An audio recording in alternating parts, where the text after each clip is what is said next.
Hey guys, it's SterlingW. So I got myself a new pressure washer and I'm going to show you how to use a pressure washer pump protector.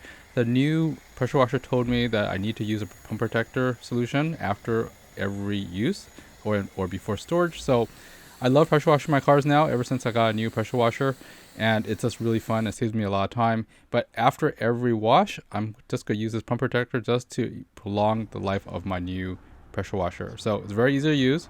You basically just screw it into the back end of the water input or inlet connector for the garden hose side, and you basically screw that on, and you basically press that button on top.